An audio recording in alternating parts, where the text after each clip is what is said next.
എല്ലാവർക്കും സുഖമാണെന്ന് വിശ്വസിക്കുന്നു. ഡെയിലി അപ്ഡേറ്റിലേക്ക് എല്ലാ ആളുകൾക്കും സ്വാഗതം. നാളെ ഫെബ്രുവരി 22-ാം തീയതിയും തുറന്നുള്ള ദിവസങ്ങളിലും നിങ്ങൾ ശ്രദ്ധിക്കേണ്ട വളരെ പ്രധാനപ്പെട്ട കാര്യങ്ങളാണ് ഈ ഒരു വീഡിയോയിൽ വ്യക്തമാക്കുന്നത്. വീഡിയോയുടെ വിശദാംശങ്ങളിലേക്ക് കടക്കുന്നതിന് മുമ്പ് കൂടുതൽ ആളുകളിലേക്ക് ഇൻഫർമേഷൻ എത്താൻ ഷെയർ ചെയ്യുക, ലൈക്ക് ചെയ്യുക. ഫേസ്ബുക്കിലൂടെ കാണുന്ന ആളുകൾ ഫോളോ ചെയ്യുക. വീഡിയോയുടെ വിശദമായ വിവരങ്ങളിലേക്ക് വരാം. പങ്കുവെക്കുന്നത് ആദ്യമായിട്ട് കെട്ടിട നിർമ്മാണ തൊഴിലാളി പെൻഷൻ വിതരണവുമായി ബന്ധപ്പെട്ട അറിയിപ്പുകളാണ് പറയുന്നത്. കെട്ടിട നിർമ്മാണ തൊഴിലാളി പെൻഷൻ തിങ്കളാഴ്ച മുതൽ വിതരണം ചെയ്യും എന്നായിരുന്നു നേരത്തെ പറഞ്ഞിരുന്നത്. എന്തായാലും കൃത്യമായിട്ടുള്ള ഒരു ഡേറ്റ് ഇപ്പോൾ അവർക്ക് പറയാനാകുന്നില്ല. ഇന്ന് ബന്ധപ്പെട്ടപ്പോൾ ലഭിച്ചിട്ടുള്ള വിവരങ്ങൾ പ്രകാരം ഒരു മാസത്തേതല്ല, ഒരു കുടിശ്ശികയും ചേർത്ത് 2 മാസത്തെ പെൻഷനാണ് കെട്ടിട നിർമ്മാണ തൊഴിലാളികൾക്ക് ലഭിക്കുക. 1600-ന്റെ 2 ഗഡുക്കൾ 3200 രൂപയാണ് കെട്ടിട നിർമ്മാണ തൊഴിലാളികൾക്ക് ഈ ഫെബ്രുവരി മാസത്തിൽ ലഭിക്കുന്നത്. അപ്പൊ ഇന്ന് ഉദ്യോഗസ്ഥരുമായിട്ട് സംസാരിച്ചിട്ടുള്ള ഫോൺ കോൾ നിങ്ങളൊന്ന് കേൾക്കുക. പെൻഷൻ കൊടുത്തു തുടങ്ങിയോ? ഇല്ല, അടുത്ത ആഴ്ചയിലേ കൊടുക്കത്തുള്ളൂ. എന്നോട്ടാണ് ഡേറ്റ് പറഞ്ഞില്ല, അടുത്ത ആഴ്ചയിൽ പെൻഷൻ ഉണ്ട്. അത് എങ്ങനെയാണ്? ഒരെണ്ണേ ഉള്ളൂ അല്ലെങ്കിൽ കുടിശ്ശിക തീർക്കുന്നുണ്ടോ മേഡം? കുടിശ്ശിക തീർത്തല്ല, കുടിശ്ശികയും പെൻഷനും കൂടി തന്നെയാണ്. കുടിശ്ശികയും പെൻഷനും അപ്പൊ രണ്ടെണ്ണാണോ അല്ലെങ്കിൽ ഒരെണ്ണാണോ? ഒരു കുടിശ്ശിക ഒരു പെൻഷൻ അങ്ങനെയാണ്, 2 എണ്ണം കൊടുക്കുന്നുണ്ടോ? അപ്പോ കെട്ടിട നിർമ്മാണ തൊഴിലാളി പെൻഷൻ വർദ്ധിപ്പിച്ചിട്ടില്ല. അത് 1600 തന്നെയാണ് ലഭിക്കുന്നത്. അത് 2 മാസത്തേത് കൂട്ടി 3200 രൂപയാണ് കെട്ടിട നിർമ്മാണ തൊഴിലാളികൾക്ക് തിങ്കളാഴ്ച മുതൽ ലഭിക്കാൻ പോകുന്നത്. അപ്പോൾ കെട്ടിട നിർമ്മാണ തൊഴിലാളി പെൻഷൻ ലഭിക്കുന്നത് എങ്ങനെയെന്ന് വെച്ചാൽ സംസ്ഥാന നിർമ്മാണ ഭവനിൽ നിന്നും ജില്ലാ തലങ്ങളിലേക്ക് അയച്ച് അവിടെ നിന്നാണ് ഓരോ ജില്ലയിലും വിതരണം ചെയ്യുന്നത്. അതുകൊണ്ട് തന്നെ ഒരു ദിവസത്തെയോ 2 ദിവസത്തെയോ താമസം ഗുണഭോക്താക്കളുടെ അക്കൗണ്ടുകളിൽ എത്താൻ എടുത്തേക്കാം. തിങ്കളാഴ്ച മുതൽ തന്നെ വിതരണ നടപടികൾ ആരംഭിക്കുന്നതാണ്. 1 അല്ല 2 മാസത്തെ പെൻഷനാണ് കെട്ടിട നിർമ്മാണ തൊഴിലാളികൾക്ക് ഈ മാസം ലഭിക്കുന്നത്. അപ്പൊ കുടിശ്ശികയും കൊടുത്തു തുടങ്ങിയിട്ടുണ്ട് എന്നുള്ളൊരു ആശ്വാസകരമായിട്ടുള്ള അറിയിപ്പുണ്ട്. മറ്റൊന്ന് നമ്മൾ ആകാംക്ഷയോടെ കാത്തിരിക്കുന്ന ഫെബ്രുവരി മാസത്തെ സാമൂഹ്യ സുരക്ഷാ ക്ഷേമ പെൻഷനാണ്. 2000 രൂപയുടെ വിതരണം. അത് ധനമന്ത്രി കഴിഞ്ഞ ദിവസങ്ങളിൽ പ്രഖ്യാപിച്ചിരുന്നു. ഇതിന്റെ വിതരണത്തിന് ആവശ്യമായിട്ടുള്ള തുകയും ധനമന്ത്രി KN ബാലഗോപാൽ പ്രഖ്യാപിച്ചിരുന്നു. 1050 കോടി രൂപയാണ് 62 ലക്ഷം പെൻഷൻ ഗുണഭോക്താക്കളിൽ മസ്റ്ററിംഗ് പൂർത്തീകരിച്ചവർക്ക് 2000 രൂപ വീതം വിതരണം ചെയ്യുന്നതിന് വേണ്ടി അനുവദിച്ചിട്ടുള്ളത്. 26.46 ലക്ഷം ഗുണഭോക്താക്കളുടെ ബാങ്ക് അക്കൗണ്ടുകളിലേക്ക് 25-ാം തീയതി ബുധനാഴ്ച മുതലാണ് തുക വിതരണം നടത്തുന്നത്. ബാക്കിയുള്ള ആളുകൾക്ക് സർവീസ് സഹകരണ സംഘം ജീവനക്കാർ വീടുകളിൽ പെൻഷൻ എത്തിച്ചു നൽകും. പക്ഷേ 2 ദിവസത്തെ താമസം ഉണ്ടാകും.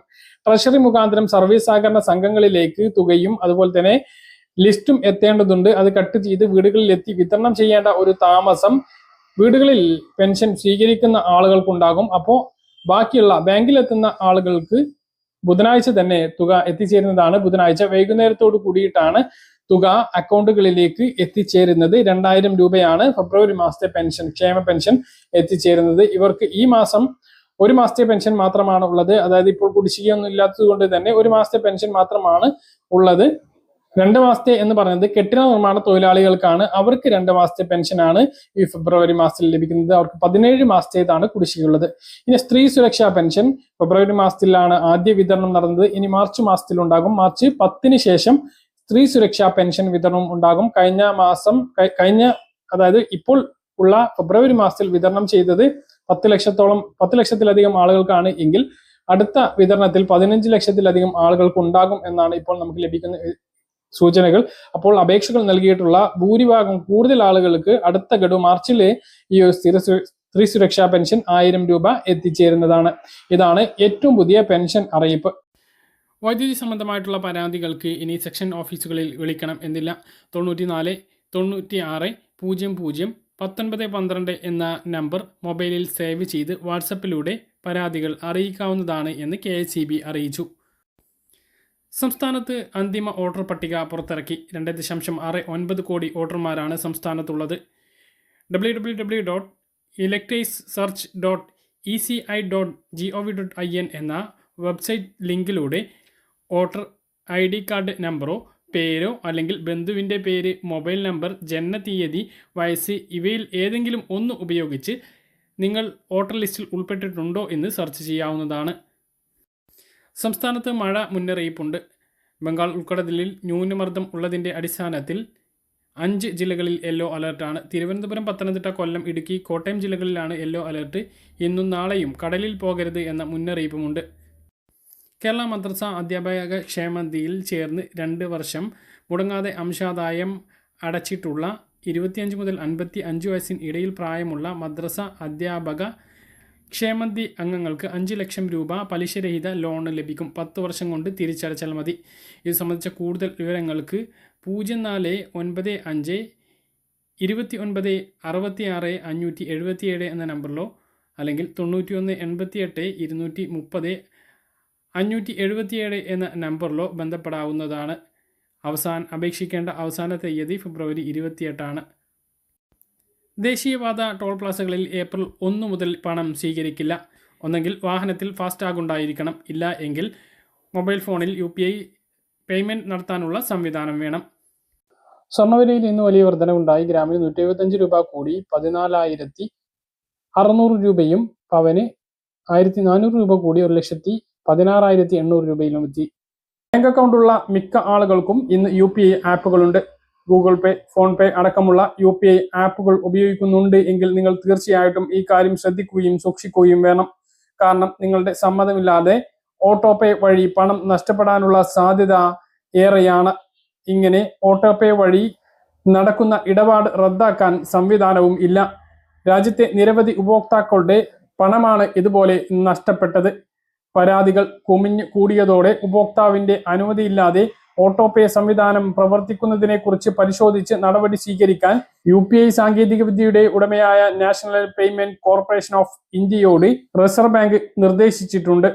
ഒരു തവണ ബില്ലടച്ചാൽ ഇത്തരം ആപ്പുകൾ ഉപയോഗിച്ച് ഒരു തവണ ബില്ലടക്കുകയോ ആപ്പുകളുടെയും ചാനലുകളുടെയും സബ്സ്ക്രിപ്ഷൻ എടുക്കുകയും ചെയ്താൽ എല്ലാ മാസവും ആ ഒരു സമയം ആകുമ്പോൾ പതിവായി ഓട്ടോ പേ വഴി പണം നഷ്ടപ്പെടുന്നതായും ഓട്ടോ പേ സംവിധാനം നിരസിക്കാനുള്ള ഓപ്ഷൻ ഇല്ലെന്നും ഒരുപാട് തവണ ഓട്ടോ പേ അംഗീകരിക്കുന്നതോടെ നിരന്തരം ഓട്ടോമാറ്റിക്കായി പണം നഷ്ടമാവുകയാണ് എന്നും ഉപഭോക്താക്കളുടെ പരാതി കുമിഞ്ഞു കൂടുകയാണ്. കുക്കു FM പോലുള്ള നിരവധി ആപ്പുകളുടെ സബ്സ്ക്രിപ്ഷനാണ് മലയാളികൾ എടുത്തിട്ടുള്ളത്. ഇവർക്കെല്ലാം ഈ ഒരു പ്രശ്നം നേരിടുന്നുണ്ട്. സബ്സ്ക്രിപ്ഷൻ, യൂട്ടിലിറ്റി ബില്ലുകൾ, ഇൻഷുറൻസ് പ്രീമിയങ്ങൾ, EMI-കൾ എന്നിവ പതിവായി പണമടക്കുന്നതിന് 2020 UPI ഓട്ടോ പേ ആരംഭിച്ചത്. UPI-യിൽ അതിവേഗം വളരുന്ന സംവിധാനമാണ് auto pay. AI, EdTech, FinTech, wellness, സമൂഹ മാധ്യമം തുടങ്ങിയ മേഖലകളിൽ ഡിജിറ്റൽ സബ്സ്ക്രിപ്ഷനുകളിൽ പതിവായി പണം മുടക്കുന്നത് വ്യാപിച്ചതോടെ ഓട്ടോ പേ സംവിധാനത്തിന്റെ പ്രസക്തി വർദ്ധിച്ചു. നിലവിൽ പ്രതിമാസം ഏകദേശം 1 ബില്യൺ ഓട്ടോ പേ ഇടപാടുകൾ പ്രോസസ് ചെയ്യുന്നു എന്ന് EY ഇന്ത്യ പാർട്ണർ റന ദുർജയ് താലൂക്ദാർ പറഞ്ഞു. ഇത് രാജ്യത്തെ മൊത്തം UPI ഇടപാടുകളുടെ 5-1 വരും. അപ്പോൾ ഇത്തരം ആപ്പുകൾ ഉപയോഗിക്കുന്ന ആളുകൾ ശ്രദ്ധിക്കുക.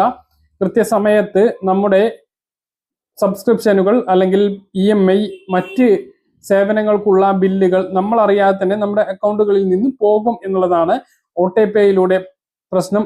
നമുക്ക് ആവശ്യമില്ലാത്ത പണവും ആവശ്യമില്ലാത്ത സേവനങ്ങൾക്കുള്ള പണവും ഇതിൽ നിന്ന് നഷ്ടമാകുന്നു എന്നുള്ളതാണ് ഏറ്റവും പ്രധാനപ്പെട്ട കാര്യം.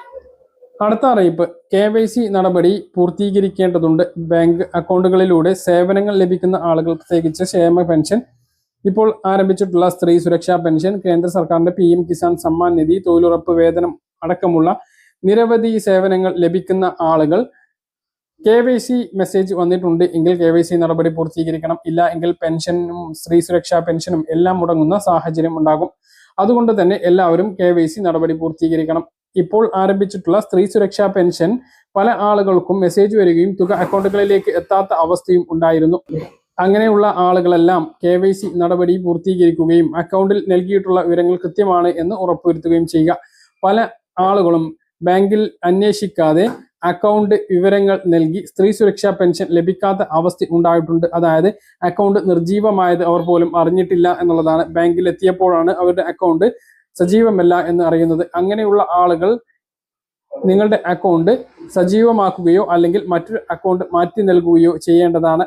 പുതുതായി സ്ത്രീ സുരക്ഷാ പെൻഷന് അപേക്ഷിക്കുന്ന ആളുകളും ആദ്യം ബാങ്ക് അക്കൗണ്ട് ആക്റ്റീവാണ് എന്ന് ഉറപ്പുവരുത്തിയതിനു ശേഷം ആ അക്കൗണ്ട് നൽകാൻ വേണ്ടി ശ്രദ്ധിക്കുക. പറഞ്ഞ കാര്യങ്ങൾ കൃത്യമായിട്ട് മനസ്സിലാണെന്ന് കരുതുന്നു. ഇതുപോലുള്ള ഇൻഫർമേഷനുകൾക്ക് ഫോളോ ചെയ്യുക, സബ്സ്ക്രൈബ് ചെയ്യുക. മറ്റൊരു വീഡിയോയുമായി നമുക്ക് വീണ്ടും കാണാം. ഇതുവരെ